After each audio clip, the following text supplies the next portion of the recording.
Welcome back, bakers, and I'm going to share another vegan cookie recipe for you today, which is perfect for Valentine's Day. So let's quickly run through our ingredients. We have 100 grams of vegan white chocolate chips, 75 grams of our dried cranberries, 145 grams of my plant-based unsalted butter. Now this butter is already soft, it's at room temperature, so make sure you bring your butter out in advance when you start to make this recipe. Instead of using egg, we're using 50 grams of unsweetened applesauce. I have 50 grams of white sugar. I'll be using some of my favorite vanilla bean paste just to help elevate those flavors. Then we have 175 grams of all-purpose flour. To that, I've added a quarter teaspoon of baking soda and a quarter teaspoon of salt. And the final ingredient, which really makes the difference, is 100 grams of light brown sugar. So I'm going to move this aside and let's get on with making our cookie dough. Now I'm going to do this in my regular glass bowl today with a hand mixer. You could definitely do this with a stand mixer as well, but it is quite a small batch recipe, so sometimes I don't want to pull out my big mixer for that. The first thing we're going to do is cream together the butter and the two sugars. So this again is my plant-based butter, nice and soft, as you can see here, really soft already. And to that we're going to add our light brown sugar and also the white sugar.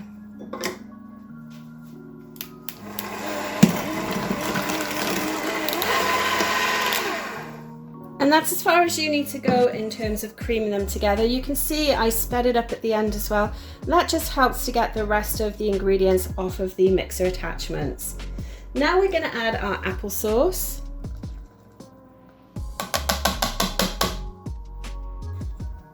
And a little bit of vanilla bean paste as well.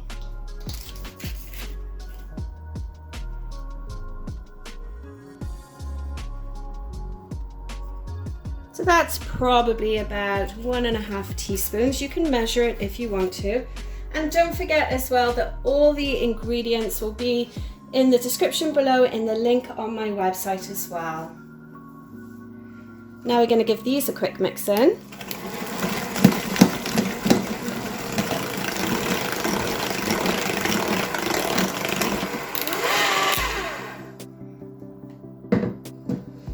Now it's time to add our dry ingredients. So again, that's my all-purpose flour, baking soda, and a little bit of salt. Now, if you only had salted butter, you would just omit the salt here.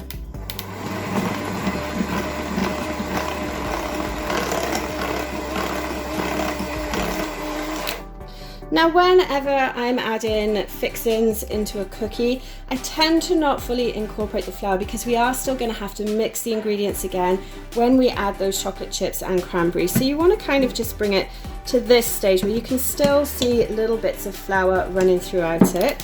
Just going to clean that off. And now we add our cranberries and then our chocolate chips. And it's a slow beat to combine these.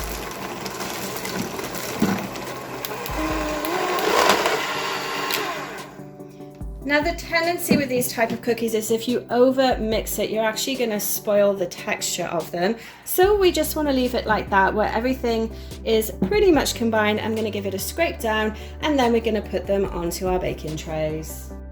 So let's give it a quick scrape down with our spatula.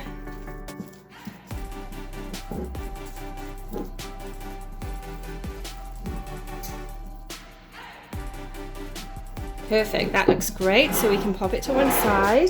Now I'm going to bake these on my air bake tray. They're actually my favorite tray for baking cookies because they tend to just bake a little bit more evenly with the airflow that goes through these trays. So I'm now going to use a cookie scoop. This is a large one.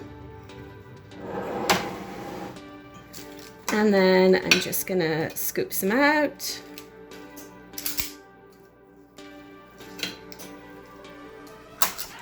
And there we go, simple as that.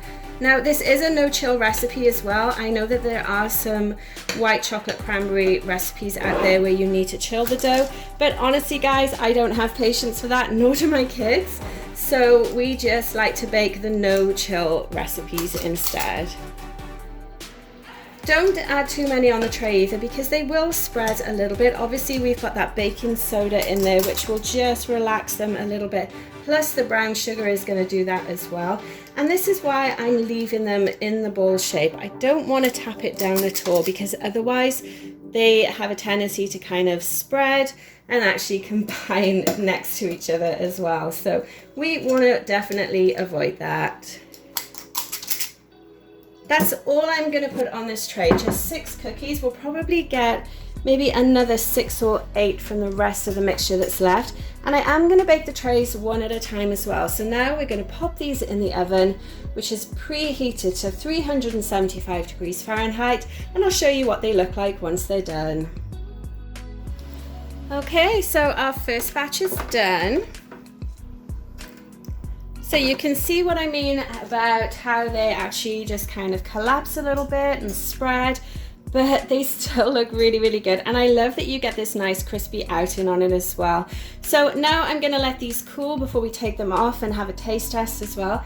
Now, something that you can do, if you wanted to have the white chocolate chips or the cranberries to show a little bit more prominently, you can actually add them into the cookies as they cool as well. And I thought something cool, because it's Valentine's, we're actually just going to go in and add a heart on top of each one.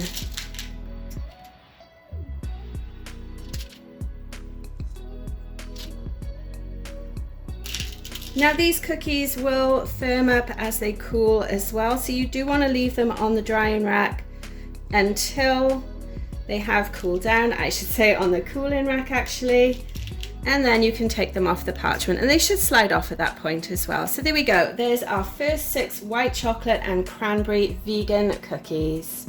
So our second batch of the cookies has cooled. We ended up with a baker's dozen in the end, which is 13. Now I'm going to take one and show you what they look like underneath. Nice and caramelized and crispy, which I love for these kind of cookies. Let's break it in half and see what it's like.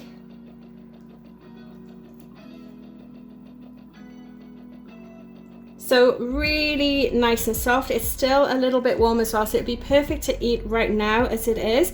Or you could just let it cool completely and it will continue to crisp up a little bit as well. So that's it for my vegan white chocolate cranberry cookies.